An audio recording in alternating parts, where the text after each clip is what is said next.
Jamani mashoga, natangaza mashoga pale popote nitakapokutana na wewe shoga, wewe msagwaji, tuanze yako.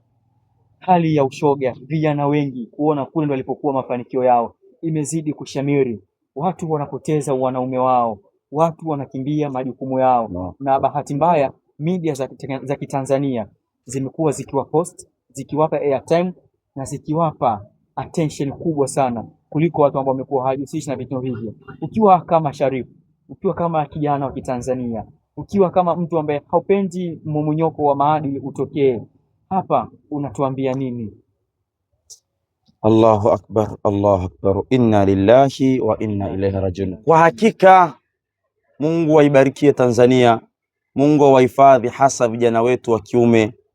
Leo mmomonyoko wa maadili kimekuwa ni kilio cha watu wengi. Leo mmomonyoko wa maadili serikali inalia. Mufti wetu wa Tanzania Samaati Mufti Abubakar bin Zubair bin Ali Mbwana, mufti wetu wa Islamu, kiongozi mkuu wa Uislamu, ametunga kitabu amekiita mmomonyoko wa maadili ni nani alaumiwe. Kwa kusema ukweli, mwenye macho ambiwi tizama. Leo ushoga unapromotiwa kila kukicha. Leo mashoga wamepewa nafasi. Leo mashoga wanapangishwa. Leo mashoga kila kukicha wanaongezeka. Leo mashoga hamasa yao ni kubwa sana. Leo mashoga wamekuwa ni mashoga mpaka imefikia pahala mashoga katika jamii wanatembea kama kuku. Hawa mashoga, na pia katika jamii yetu baadhi ya wakina mama wanawasapoti mashoga, wanawapromoti mashoga, wanawapa wasema kwamba ma MC mashoga wanasherehesha vizuri. Naomba niseme na wewe mwanadada kwamba unaishabikia shoga, unayemfanya kwamba ni shoga wako kwenye maswala ya matamasha mnakuwa nao. Naomba nikwambie kwamba wazalamu husema chizi huchekesha ikiwa hatoki katika nyumba yako. Mama yangu yule angekuwa ni kaka yako, angelikuwa ni ndugu yako, mtoto wako. Acheni kufanya hivyo. Mnaitia doa nchi yetu, lakini pia sio mila na desturi ya Mtanzania. Huu ni mpango wa Ibilisi, huu ni mpango wa kishetani, huu ni mpango wa kimagharibi kuhakikisha kwamba vijana sasa wanapoteza nguvu kazi yao, wanakuwa mashoga. Wanaamini kwenye pesa za kupewa, wanaamini kwenye betting, wanaamini kwenye kamali, wanaamini kwenye bahati, hawaamini kwenye kuwaka hard, hawaamini kwenye kufanya kazi. Leo mashoga wanaposti mafanikio yao. Mala mimi ninauza mawigi, mala mimi ninauza kadha. Mpaka nafikia pahala baadhi yenu nyie media mmekuwa ni chatu ya kuwasapoti mashoga. Si nyote. Mimi naziheshimu sana media na nawaheshimu sana waandishi wa habari. Baadhi yenu nyie waandishi wa habari mnakosea, my brothers, my sisters, mnakosea kuwapeleka mjini, mnapeleka kuwaweka YouTube zenu, kuwaweka status zenu, kuwaweka Google zenu, kuwaweka TikTok zenu, kuwaweka Instagram zenu, kuwaweka Facebook zenu. Tafadhali media msiwaposti mashoga. Ushoga ni laana. Hivi nyie mashoga mnao kubali kuwa mashoga, hebu tuanzie hapa. Wewe mwanaume unaliwaliwaje? Na hili nimelisema leo ni mara ya tatu. Baadhi ya mashehe wenzangu wakaniataki kusema kwamba kimekuwa leo ni aibu. Asilimia kadhaa, asilimia 60 mpaka 80 ya mashoga ni vijana wa Kiislamu.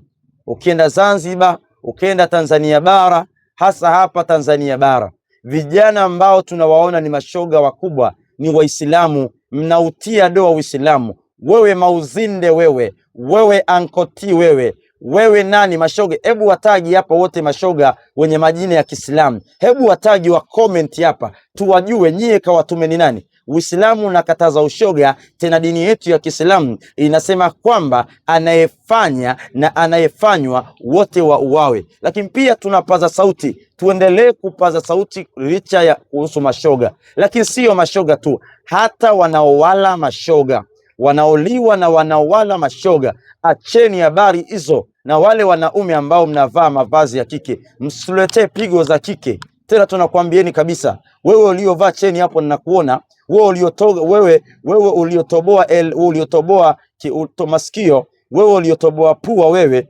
unasema sasampa. What is sasampa? Wewe umeshindwa kutoa sasampa. Tena ikiwezekana mturudishie nini zenu nyie. Haiwezekani. Hawa mashoga tuwakatae. baba zangu mwenye majumba, nyie baba wenye nyumba, nyie acheni kuwapangisha mashoga. Nyie wanaotoa huduma mbalimbali, wakataeni mashoga. Mahoteli wakatae mashoga. Leo ambaye umdhani kwamba ni shoga, unakuta ni shoga. Huu ni mtihani, lakini bila kuwasahau, ndugu mwandishi wa habari, bila kuwasahau wasagwaji na bila kuwasahau wasagaji.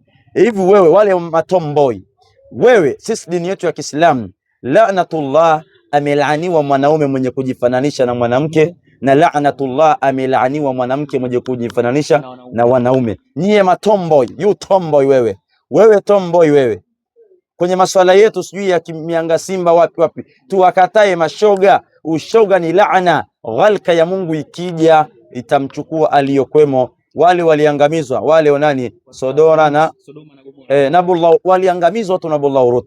Lakini pia kupitia vyombo vya habari vyetu vinavyotoma habari za uhakika, hasa vipenzi vyetu hawa Rich Media, ndugu zetu wa Bongo TV hawa, na kuambieni au nakuombeni taarifa hii au ombi langu hili, naomba mlifikishe kwa waziri wa haya masuala ya maadili, Dr. Gwajima. Mama yangu, mimi nakuomba kwa mikono miwili, naomba unipe nafasi, naomba unipe chansi ya kuweza kuongea na wewe. Kama nikiipata nafasi hii, nitaweza kukushauri, nitaweza kutoa maoni yangu kama alivyotoa nafasi waziri wa ujenzi Mheshimiwa Abdallah Ulega. Nimpongeze na yeye. Mheshimiwa Abdallah Ulega alitoa nafasi kwamba tufanyeje ili tupunguze foleni katika jiji letu la Dar es Salaam. Wengi uliona, na siku ya jana alikuwa anagawa zawadi na mshindi kapatikana mwanafunzi wa chuo.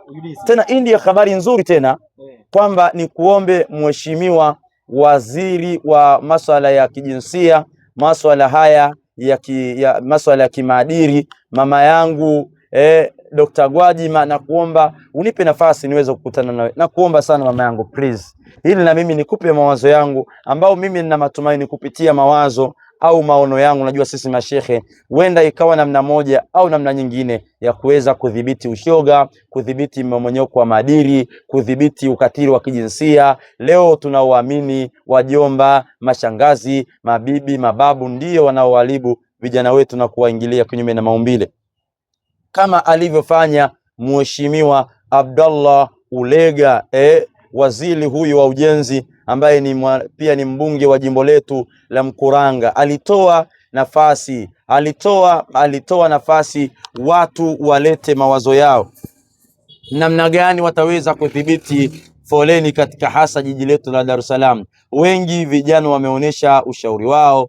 Pia nimpongeze yule mama Mawigi, wote waliotoa ushauri wao kwamba namna gani wanaweza kudhibiti foleni za Dar es Salaam ambazo zimekuwa ni kero kubwa sana. Hatimaye mshindi amepatikana chuo cha UDSM pale. Mungu ajalie. Kwa na wewe mama yangu Dr. Gwajima, na kuomba ipatikane nafasi hii ya kuweza kuniruhusu mimi hapa Sheikh Sharifu. Tuangalie mama yangu, tunawasaidiaje vijana? Tuangalie mmomonyoko wa maadili jamani. Tizama ya Rabbi, mmomonyoko wa maadili, mashoga yani kila ukicha, subhanallah, umekuwa ni mtihani.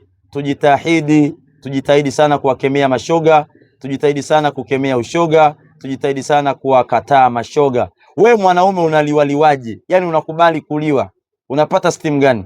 Hivi wewe hujui kwamba hiyo ni laana? Acha tamaa. Na katika mashoga wapo wa aina kama katatu. Aina ya kwanza ni shoga ambaye tamaa. Kuna kijana mmoja mimi aliyokuja nimtibie, yeye anaumwa maradhi ya bawasile hemorrhoid, anatoka kabisa nyama. Yeye aliolewa tena na moja ya viongozi wa dini. Yani kamuoa yule kiongozi wa dini, kamuoa yule kijana Ilinga pale. Huu ni mtihani mkubwa ndugu yangu Rich Media. Tena laana kubwa, msiba mkubwa sana. Tena hao mashoga leo wanakuwa na nguvu. Tena tunapowasema mashoga wanasema tunawaonea wivu. Wewe shoga, nani ya kuonea wivu wewe? Allahu Akbar. Sharifu, wanasema kwamba mnaonea wivu maendeleo, kwa maana nao wanafungua magenge, wanafungua mall na maduka mbalimbali. Pengine hii imekuwa ni kama hamasa ambapo vijana wengi wanaamini wakiingia kule wanafanikiwa kwa wepesi na uharaka, bila kuanza madhara yake ambayo hata Mwenyezi Mungu hapendezwi na vitendo hivyo, hata jamii inaharibikiwa katika kizazi chake. Hii imekaaje Sharifu? Nyie mnaoliwa, nyie mashoga, nyie mabasha, Nyie matomboi, nyie mnaosagana nyie. Sisi hatuone wivu, sisi tunawatakia kheri. Achaneni na habari hizo, achaneni na pigo hizo za kijinga hizo. Hivi wewe mwanaume unakubalije kuacha majukumu yako wewe? Tena mwingine anakuambia, anasema kabisa, mimi nimeamua kuwa shoga kwa sababu sina nguvu za kiume. Kama hauna nguvu za kiume njoo tukupe dawa. Hapa dawa tunazo sisi. Tunazo dawa, tukikupa wewe ukazitumia uume wako utanenepa. Hizi hapa dawa ukizinywa uume wako utanenepa, uume wako utalefuka. Wewe kibamia njoo uchukue dawa. Super kidume. Wewe unakuaje? Wewe unakuaje shoga wewe? Hebu mwanaume. Jamani vijana wenzangu, mabodaboda katika popote oteva tunapokuwa. Hii ni kampeni maalum, kataa ushoga. Na mashoga sasa hivi tunakuja kuwapigia albadiri zenu. Yaani mashoga, yaani huu mwaka usiishe Dar es Salaam watu shoga. Mikoani huko, leo kuna mikoa ambayo zamani ilikuwa ni ngumu kupata mashoga. Leo kuna Mhaya shoga. Leo kuna Makonde shoga, leo kuna Mchaga shoga. Leo kuna Mkuria, Mjaluo shoga. What is this? Masai anakuwa nini? Anakuwa nani shoga? Hii ni aibu katika jamii na hii haikubariki. Hii ni kampeni maalum ya kuwakataa mashoga, lakini pia ombi langu jingine Lichi Media, sisi wakati tunapaza sauti yetu kuweza kuwasema mashoga na kuwakataa na kukemea au mashoga, pia tunaomba viongozi hasa wakiongozwa na waziri wa masuala ya kijinsia, masuala ya kimaadili, mama yangu Dr. Gwajima, ambaye amekuwa ni kinala, ambaye amekuwa akikataa sana swala hili la ushoga na akiwakataa na kuwapinga sana mashoga. Mimi niseme kupitia vyombo hivi vya habari kwamba uko maserikalini, serikali mnaweza, serikali nyie mnaweza, ndio maana mkawa serikali. Serikali nyie mnaweza, endeleeni kusema huko katika majukwaa, endeleeni kusema huko bungeni ushoga. Huko bungeni litoke neno. Mimi natamani huko, hebu bungeni, hebu wabunge toeni neno. Mashoga hao tuwafanyeje hawa? Tuwakate masikio kama mauzinde? Hebu mashoga nyie, mashoga hawakubaliki. Tunaomba serikali, mnatoa matamko sana kuhusu mashoga, lakini naomba mtoe tamko kubwa. Tuwafanyeje mashoga? Serikali moja ya watu waliwahi kusema pale Zanzibar kwamba serikali ucheze na ndevu usicheze dola.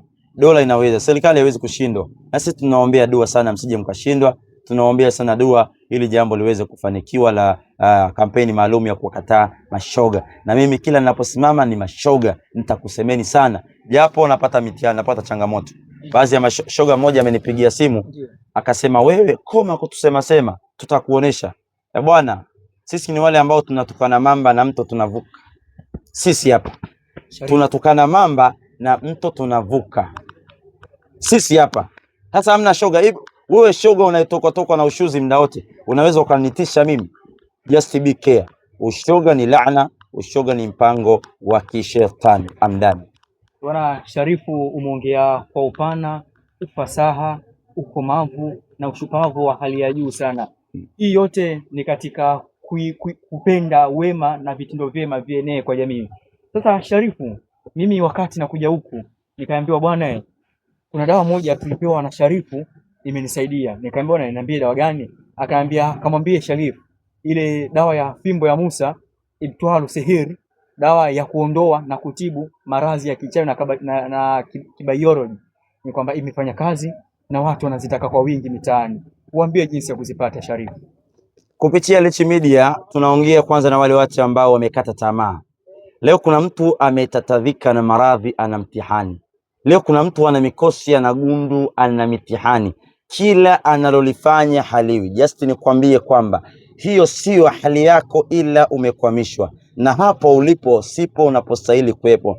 Umekuwa ni mtu wa kudiscourage, umekuwa ni mtu wa ukataliwa, umekosa protection on your body, on your life, on your business. Nakwambia kwamba mimi ninatibu kwa natural medicine, tiba za asili. Hebu waoneshe dawa zile zote. Waoneshe dawa zile, ndugu mwandishi wa habari. Hebu lizoom duka lote hili, watu walione, waone dawa hizi. Hizi zote ni dawa za asili. Wewe uliokimbiwa na mume, uliokimbiwa na mke na mrudisha ndani ya siku moja. Wewe ambao una maradhi ya PID isiyotibika, madonda ya tumbo, chango, hemorrhoid, wewe ambaye una kansa, una maradhi yasiyoeleweka, wewe ambao umekosa nuru, umekosa baraka, umekosa mvuto, umekosa protection, ushatapeliwa, ushavaa pete, kila aina ya pete, ushafanya matambiko, bado matatizo yako. Mimi hapa nina dawa mbalimbali. Hapa mimi nina vitu vya kiasili. Lakini pia kama unavyotizama hapa ninazo pete za maajabu. Hizi pete nimeziombea wale ambao wanataka pete. Pete hizi zipo. Wewe ni kunipigia simu uko mkoa gani, nitakwambia unavaa pete gani, kitu gani. Hizi pete zote nimeziombea. Hizi pete kuna pete za protection, pete za ulinzi, lakini pete za star na pete za nyota. Lakini usije ukaamini kwamba nikikupa pete without kufanya kazi kwamba utapata pesa. Mimi hiyo pete ya pesa sina. Kama Protection ninazo pete ambazo ni sababu kuwa kama kinga. Kwa hiyo nikuombe wewe ambapo unateseka na maradhi, dawa ninazo kama hii dawa ya fimbo ya Musa, ni dawa ambayo inafanya vizuri. Hii ni ya kunywa, inabatilisha uchawi. Lakini pia wale ambao wana maradhi ya UTI, nayo dawa ya UTI sugu, suluhisho hii hapa. Lakini wale ambao wana vibamia, nayo dawa ya kutibu maradhi hayo ya kibamia. Maradhi hayo ya kibamia, makibamia kikubaliki, unapiga kimoja chali unashindwa kurudia, iko hapa. Lakini wale ambao wana maradhi ya hemorrhoid, bawasili, pia dawa mimi niko nazo. Tafadhalini, karibuni muweze kupata dawa zangu. Nambari yangu ya simu ni hiyo 0689 360148. Hapa Rich Media ukicomment nataka nambari ya Sharifu utapata, na nambari ni hii hapa. Napatikana jijini Dar es Salaam, nipo ofisini kuanzia saa 2 kamili asubuhi na kuendelea. Pale popote ulipo, uko mkoani, uko wapi, basi dawa zangu zinakufikia. Wakati wa Mungu ndio wakati sahihi. Hapo ulipo sipo unapostahili kuwepo. Acha kuamini kwenye bahati, amini kufanya kazi, amini kuwaka hadi. Bwana Waaza, assalamu alaykum Sharif. Wa alaykum salaam wa rahmatullahi wa barakatuh.